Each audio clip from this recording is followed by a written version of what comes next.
Hello दोस्तों, आप सभी का स्वागत है हमारे चैनल में एसएससी ब्रेव स्टडी में। और आज के करंट अफेयर्स फिर से हमारे बीच आ चुके हैं।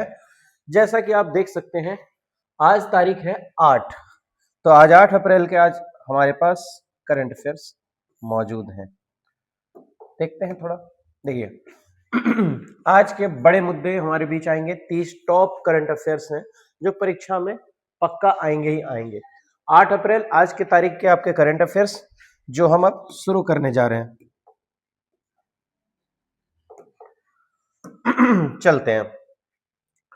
चैनल पर नए हैं तो सब्सक्राइब कर दीजिएगा और वीडियो अच्छी लगे तो लाइक शेयर जरूर कीजिएगा। चलते हैं टाइम को वेस्ट ना करते हुए क्वेश्चन की ओर। पहला क्वेश्चन हमारे बीच आता है 8 अप्रैल का 2026 को समाप्त होने वाले साधना सप्ताह का संबंध किस मिशन से है? ये किस मिशन से है जरा आप बताएंगे, देख लेंगे। चलिए यहां पर आते हैं हमारे मिशन शक्ति, मिशन कर्मयोगी, मिशन इंद्रधनुष या मिशन अमृत। तो आपका उत्तर हो जाएगा दोस्तों मिशन कर्मयोगी, यानी कि बी ऑप्शन आपका याद रखेंगे। ठीक है, मिशन कर्मयोगी।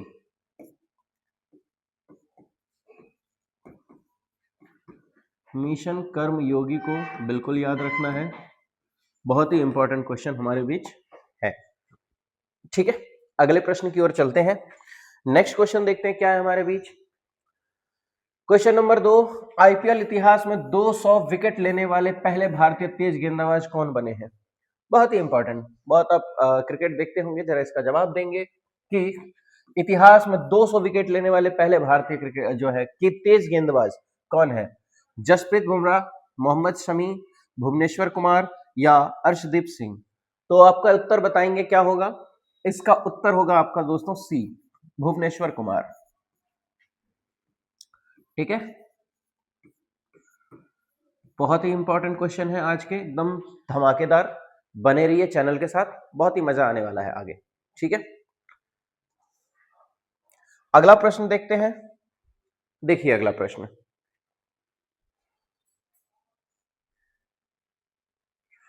अगला प्रश्न आता है 8 अप्रैल 2026 को किस संगठन ने क्वाड्रिपाइट्स वर्ल्ड हेल्थ की अध्यक्षता संभाली है? बताएंगे इसमें क्या है? संयुक्त राष्ट्र यूएन या फिर विश्व स्वास्थ्य संगठन WHO या विश्व बैंक, वर्ल्ड बैंक या फिर यूनेस्को। तो आपका इसका उत्तर हो जाएगा दोस्तों बी ऑप्शन, जिसको हम बोलते हैं WHO, वर्ल्ड हेल्थ ऑर्गेनाइजेशन। ठीक है, बहुत ही इंपॉर्टेंट क्वेश्चन सब है, बिल्कुल बने रहिएगा चैनल के साथ, बहुत मजा आने वाला है। अगला प्रश्न देख लेते हैं हम एक बार। नेक्स्ट क्वेश्चन पढ़िए। नेक्स्ट क्वेश्चन हमारा क्या आता है? आईएमएफ की अप्रैल 2026 रिपोर्ट के अनुसार वर्ष 2026 के लिए वैश्विक विकास दर का अनुमान क्या है? क्या अनुमान लगाया गया होगा जरा बताएंगे। ए ऑप्शन 2.5%, बी ऑप्शन 2.8%, जो बी ऑप्शन है 3.1% टू 3.3%, सी ऑप्शन 4 या 4.2%, 5.1 या 5.5। तो इसमें आपका उत्तर क्या हो जाएगा? आपका उत्तर होगा बी, याद रखेंगे। 3.1% से लेकर के आपका 3.3% तक का अनुमान लगाया गया है। ठीक है, बहुत इंपॉर्टेंट क्वेश्चन। अगले प्रश्न की ओर हम बढ़े। चलिए अगला प्रश्न भी देख लेते हैं क्या आता है आपके बीच, पढ़िए इसे। सुप्रीम कोर्ट ने एनसीईआरटी की किस कक्षा की पाठ्य पुस्तक की समीक्षा के लिए जस्टिस इंदु मल्होत्रा समिति बनाई है? बताइए किस कक्षा की, किस क्लास की किताब के लिए जो सिलेबस है उसकी समीक्षा के लिए जस्टिस जो है इंदु मल्होत्रा की समिति को बनाया गया है? जरा देखिए और बताइए मुझे इसका आंसर। कक्षा 6, कक्षा 10, कक्षा 8 या कक्षा 12? तो आपको याद रखना है ये है आपका सी ऑप्शन, कक्षा 8। 8 का एनसीईआरटी की बुक है आपका, जिसको हम बोलते हैं पॉलिटिकल साइंस, जिसमें आपका एक न्यायपालिका जो है आपका पार्ट है, जिस न्यायपालिका में कुछ बदलाव किए गए हैं। और अभी एनसीईआरटी की कई सारी जो है सिलेबस भी चेंज हुई है। 9th की जैसे आप बात कर ले तो इंग्लिश की बुक चेंज हुई है, जो विहाइव और मोमेंट्स थे उसके नाम बदल करके अब रख दिया गया है कावेरी। तो ऐसे ही कुछ हेर फेर चल रहा है, लेकिन 8वीं कक्षा की समीक्षा के लिए इंदु मल्होत्रा को रखा गया है, याद रखिएगा, बहुत इंपॉर्टेंट है, वीवीआई में रखेंगे इसको, ठीक है। अगले प्रश्न पर चलते हैं हम फिर, चलिए पढ़िए इसे दो।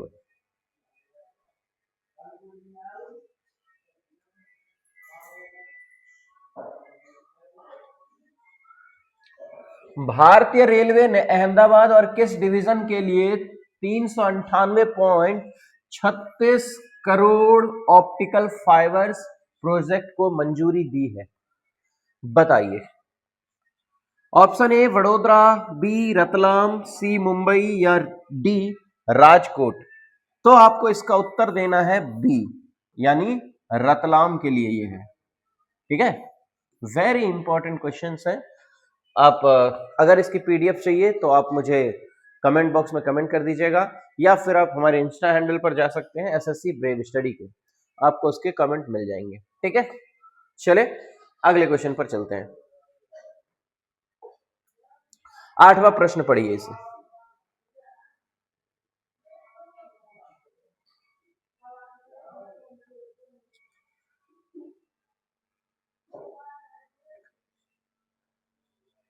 बनाइए इसे। वन हेल्थ समिट 2026 का आयोजन कहां किया जा रहा है? आप देखिए, वन हेल्थ की समिट 2026 का आयोजन किया जा रहा है, तो कहां किया जा रहा है? ऑप्शन ए लियो फ्रांस में आता है, नई दिल्ली भारत में, या जिनेवा स्विट्जरलैंड में, या फिर न्यूयॉर्क यूएसए में। कहां पर किया जा रहा है? बहुत इंपॉर्टेंट है, याद रखिएगा, वन हेल्थ समिट इस बार पूछेगा ही पूछेगा, तो ये आप याद रखेंगे ए ऑप्शन, जिसको हम बोलते हैं लियो, और फ्रांस में आता है ये, ठीक है। इंपॉर्टेंट क्वेश्चंस की भरमार लगेगी, बने रहिएगा, बहुत ही आनंद आने वाला है। चले अगले प्रश्न पर, चलिए अगला प्रश्न देख लेते हैं, चलिए पढ़िए इसे। अमेरिका के क्लैरिटी एक्ट किस क्षेत्र के नियमन रेगुलेशन के लिए चर्चा में है? बताइए, अमेरिका का क्लैरिटी एक्ट किसके लिए है? आर्टिफिशियल इंटेलिजेंस के लिए, या फिर जलवायु परिवर्तन के लिए, या फिर स्टेबल कॉइन्स और डिजिटल एसेट्स के लिए, या फिर अब्रजन नियम के लिए? तो इसमें आपको याद रखना है, आपका उत्तर जो है सी हो जाएगा, यानी कि ये वाला ये वाला ऑप्शन याद रखेंगे, ठीक है, डिजिटल एसेट्स के लिए। बहुत ही इंपॉर्टेंट है। चलते हैं अगले प्रश्न पर, देखेंगे अगला प्रश्न क्या है हमारे बीच। चलिए पढ़िए इसे।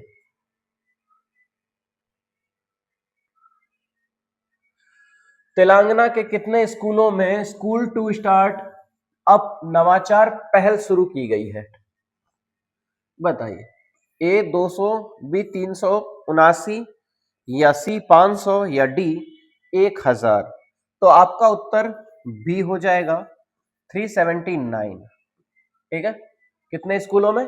379 स्कूलों में ये पहल शुरू की गई है, ठीक है। चलिए अगले प्रश्न पर, चलिए नेक्स्ट क्वेश्चन देख लेते हैं हम क्या है हमारे बीच, पढ़िए इसे।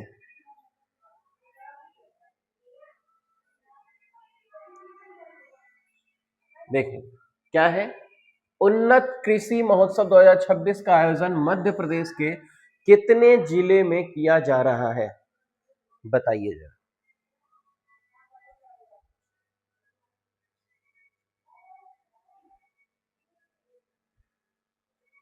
बताइए किस जिले में किया जा रहा है? इंदौर में, भोपाल में, रायसेन में, या ग्वालियर में? ये सारे मध्य प्रदेश में आते हैं, जिसमें से जो किया जा रहा है वो है आपका सी, यानी रायसेन में, ठीक है। Very important. चले अगले क्वेश्चन पर, नेक्स्ट क्वेश्चन देख लेते हैं क्या है। अब हमारे बीच आता है 11वां प्रश्न, जरा देख लीजिए एक बार क्या है। मिशन कर्मयोगी के तहत साधना सप्ताह का आयोजन कब से कब तक किया जाएगा? बताइए, वेरी इंपॉर्टेंट है, मिशन कर्मयोगी याद करिए। 1 से 7 अप्रैल, 2 से 8 अप्रैल, 5 से 12 अप्रैल, 8 से 15 अप्रैल, कौन सा होगा? तो यहां पर आप लगाएंगे बी ऑप्शन, 2 से चालू है और ये 8 अप्रैल तक चलेगा। कब तक? 8 अप्रैल, यानी आज लास्ट है इसका। ठीक है, चलिए नेक्स्ट क्वेश्चन पर। चलिए स्क्रीनशॉट ले लीजिएगा जो आपको जरूरी है। चलिए अब यहां पर 12वां प्रश्न एक बार पढ़ लीजिए। मिशन कर्मयोगी का मुख्य उद्देश्य क्या है? उद्देश्य क्या है इसका? जो मिशन कर्मयोगी आप सुन रहे हैं उसका क्या है? किसानों की आय दोगुनी करना है, या फिर सिविल सेवकों की क्षमता निर्माण यानी कैपेसिटी बिल्डिंग करनी है, या फिर डिजिटल साक्षरता बढ़ाना है, या फिर महिला सशक्तिकरण करना है? क्या है इस कर्मयोगी का मुख्य उद्देश्य? तो इसका मुख्य उद्देश्य दोस्तों क्या होगा? बी ऑप्शन लगा दीजिएगा, बिल्कुल सही है, यानी सिविल सेवकों की क्षमता निर्माण करना है। ठीक है, सिविल सेवकों की क्षमता निर्माण करना है। तो नेक्स्ट क्वेश्चन पर चले हम। चलिए चलिए पढ़िए इसे।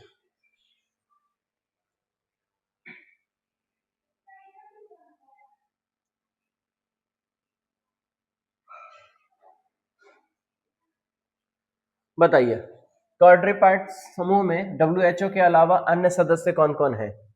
यहाँ पर FAO, UNEP और WOAH, या फिर ये। तो इसमें आपको उत्तर याद रखना है ए ऑप्शन। ए ऑप्शन पर टिक लगाइएगा, FAO, UNEP और WOAH। ठीक है, बहुत ही इंपॉर्टेंट। अगले प्रश्न पर चल रहे हम। चलिए नेक्स्ट क्वेश्चन देख लेते हैं क्या है, पढ़िए जरा, क्या है ये। जस्टिस इंदु मल्होत्रा समिति एनसीईआरटी के पुस्तक में किस विवादित विषय की समीक्षा करेंगी? तो अभी जब हमने बताया था एनसीईआरटी के किस बुक के लिए किया गया है, इनको जो इनकी समिति बिठाई गई है एनसीईआरटी की, वो कक्षा 8 के लिए है। ठीक है, क्लास 8 के लिए बिठाई गई है। इसमें किसकी समीक्षा करेंगे? प्राचीन इतिहास की, या फिर न्यायपालिका में भ्रष्टाचार की, या विज्ञान के सिद्धांत की, या भाषाई शुद्धता की? तो यहां पर मैंने इससे पहले ही बताया था कि 8वीं क्लास में जो गड़बड़ी है या जिसकी समीक्षा करनी है, उस चैप्टर का नाम है न्यायपालिका, है ना? न्यायपालिका चैप्टर का ही नाम है, उसी में इनकी समीक्षा करनी है। तो इसमें आपका आता है ये वाला बी ऑप्शन, न्यायपालिका में भ्रष्टाचार को लेकर के समीक्षा करेंगे, और इसकी जज कौन है? याद रखिएगा, इंदु मल्होत्रा। ठीक है, चलिए अगले प्रश्न पर। चलिए नेक्स्ट क्वेश्चन देख लेते हैं एक बार। आइए 15वां पढ़िए जरा। IMF के अनुसार 2026 में वैश्विक अर्थव्यवस्था के लिए सबसे बड़ी चुनौती बताई गई है। क्या बताई गई है? तेल की कमी, सार्वजनिक ऋण, पब्लिक डेब्ट और मुद्रास्फीति, या फिर जनसंख्या वृद्धि, या पर्यटन में गिरावट? कौन सा हो सकता है, अब बताइए।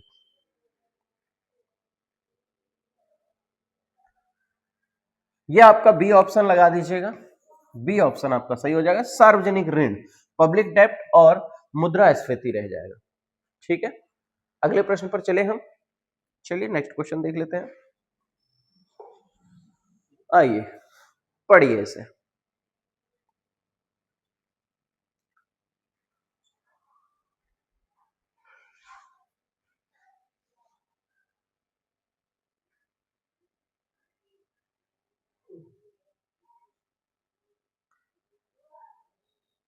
बताइए क्या आया।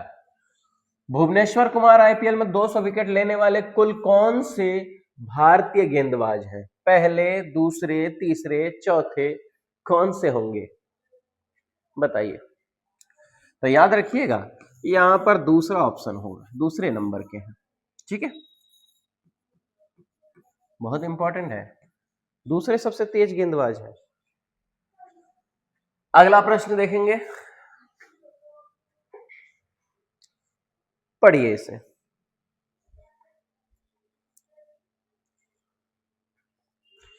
सत्रहवां प्रश्न एक बार पढ़ लीजिए।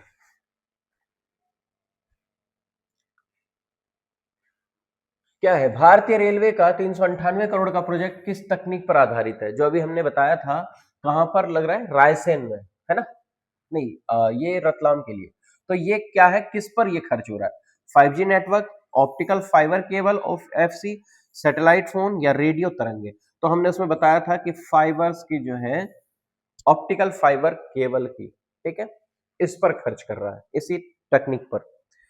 अगला प्रश्न 19वां, सॉरी 18वां प्रश्न देखिए क्या है। स्कूल टू स्टार्टअप पहल किस राष्ट्रीय नीति का हिस्सा है? शिक्षा नीति 2020, स्टार्टअप ऑफ इंडिया मिशन या अटल इनोवेशन मिशन या फिर उपयुक्त सभी। तो ये सारे ही हैं, यानी डी ऑप्शन आप अगर लगा के चले आएंगे तो बिल्कुल सही हो जाएगा। उपयुक्त सभी लगा दीजिएगा, सब आ जाएंगे इसमें, किसी को भी छांट नहीं सकते हम, ठीक है। अगले प्रश्न पर चले हम, नेक्स्ट क्वेश्चन खत्म करें।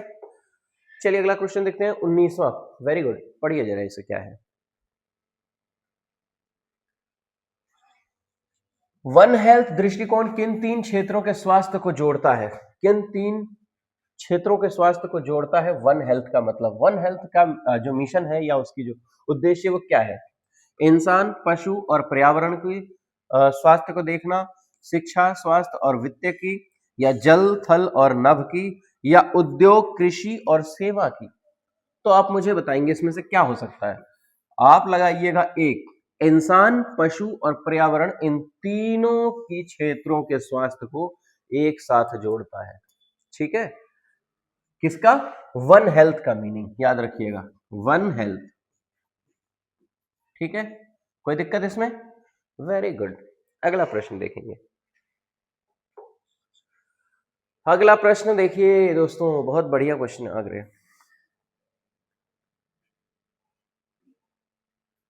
पढ़िए इसे।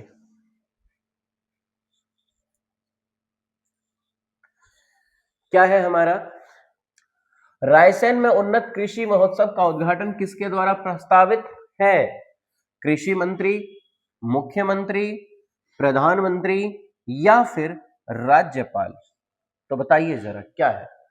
रायसेन कहां पर? अब देखिए यहां से आपके पास एक लॉजिक लगाना पड़ेगा। रायसेन अभी हमने कहां बताया था? मध्य प्रदेश में, तो मुख्यमंत्री के द्वारा ही होगा, यानी बी ऑप्शन आप टिक लगा देंगे। कितना बढ़िया है ना।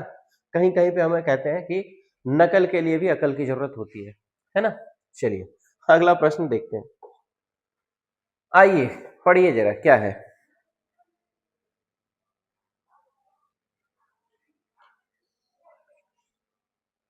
क्लैरिटी एक्ट का पूरा नाम क्या है? क्लीन असिस्ट एक्ट या फिर लुमिस ग्लिब्रेंड क्लैरिटी एक्ट या फिर साइप्टो रेगुलेटरी एक्ट या फिर डिजिटल फाइनेंस एक्ट? तो यहां पर आपको लगाना होगा बी टिक, बी टिक नहीं बी टिक, ठीक है।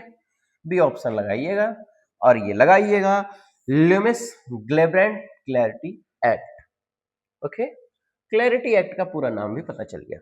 अगले प्रश्न पर चले, देखें जरा अगला प्रश्न क्या आता है आपके बीच। कर्मयोगी देख रहे हैं, बहुत आ रहे हैं आज, मिशन कर्मयोगी होगा ही होगा। अब क्या है, पढ़िए जरा।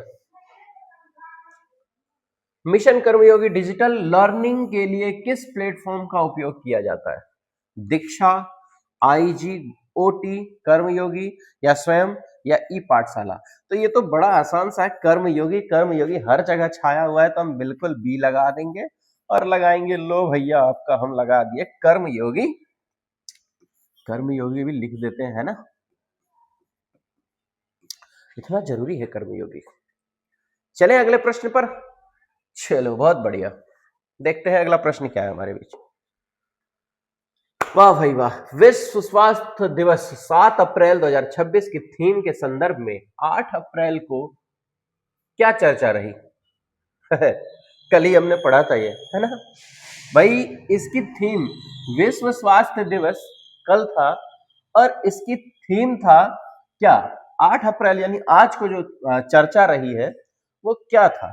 मेरा स्वास्थ्य मेरा अधिकार, या महामारी से बचाव, या फिर डिजिटल स्वास्थ्य क्रांति, या ग्रामीण स्वास्थ्य सेवा? तो मुझे बताइए क्या था। कल ही हमने चर्चा किया था 7 अप्रैल की करंट अफेयर्स में कि इसकी जो थीम थी ना, मेरा स्वास्थ्य, माई हेल्थ माई राइट्स था। तो इसी पर चर्चा होगी। किस पर चर्चा होगी बताइए, सही है। चलिए अगले प्रश्न पर चल लेते हैं, पढ़िए जरा क्या है। भुवनेश्वर कुमार।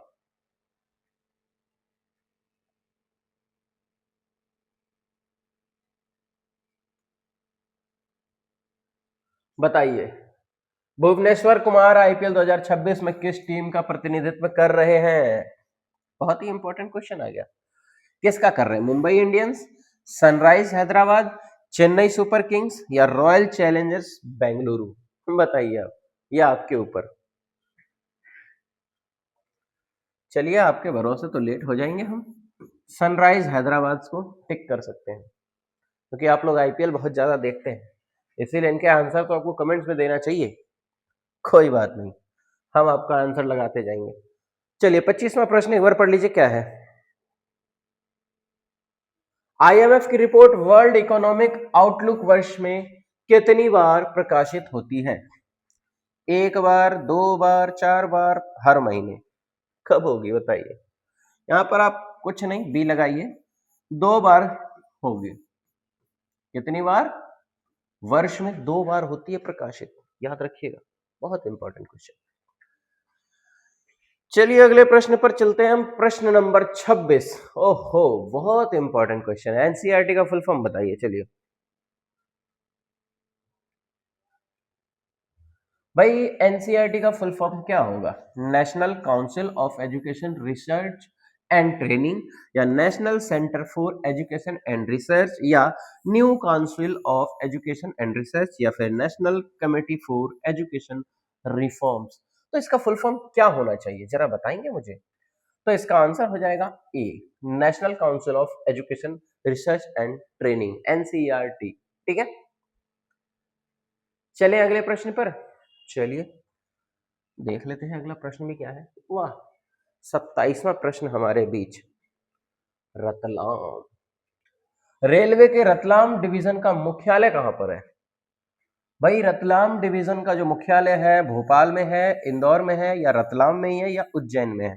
तो मैं कहता हूं सीधा सीधा आप लगाइए टिक रतलाम पर, क्योंकि इसका मुख्यालय भी रतलाम ही है। मजा आ रहा है एकदम। वीडियो को लाइक शेयर कीजिए धमाकेदार, और चैनल को सब्सक्राइब कर दीजिएगा नए हैं तो, क्योंकि अभी ये बहुत मजा आने वाला है। धीरे धीरे बहुत कमाल के क्वेश्चन आएंगे आपके बीच। अभी तो जीके का हमारा सेट आना बाकी है, फिर रीजनिंग आएगा, फिर आपके आएंगे मैथ्स। भाई, आपका सिलेक्शन पक्का होना चाहिए, बस हमारा ये मोटिव। अगला चलते हैं, आते हैं हम। 28वां प्रश्न पढ़ लीजिए जरा एक बार, हम भी देखें क्या है आपका।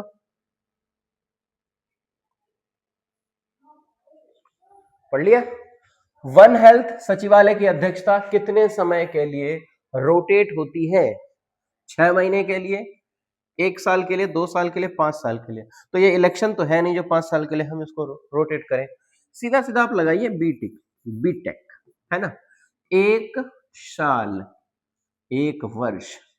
समझ रहे हैं? चलिए अगले प्रश्न पर। मजा आ रहा है?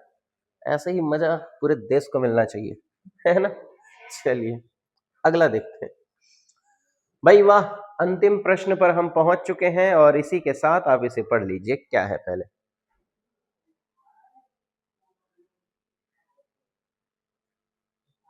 साहब, पूरा प्रश्न हम पढ़ चुके हैं क्या? 29वां रह गया क्या? नहीं पढ़ चुके हैं भाई। ओके, 30वां प्रश्न क्या है? 30वां प्रश्न जरा। अप्रैल 2026 में चर्चा में रहा अटल टिंकरिंग लैब किस संस्था की पहल है? इसरो की है, नीति आयोग की है, सीबीएसई की है, या डीआरडीओ की है? तो आपको याद रखना चाहिए नीति आयोग। बी ऑप्शन लगाइएगा बड़े प्यार से और बोलिएगा कि नीति आयोग। ठीक है, बहुत ही अच्छी चीज है। अगला भी क्वेश्चन है क्या हमारे बीच? ओ, 2 बार रिपीट हो गया क्या? ओके, चलिए। तो हमारा आज का अंतिम प्रश्न यही था, 30 प्रश्न का सेट था। अगली वीडियो में फिर हम हाजिर होंगे आपके पास एकदम बढ़िया सा क्वेश्चन लेकर के, फिर से कोई बढ़िया कंटेंट, जिससे आपका सिलेक्शन 100% तक सुनिश्चित कर सकें हम। ठीक है, अगर वीडियो अच्छी लगी हो लाइक शेयर कर दीजिएगा, चैनल पर नए हैं तो सब्सक्राइब करके जाइएगा। मिलेंगे अगली वीडियो में, तब तक के लिए जय हिंद, जय भारत।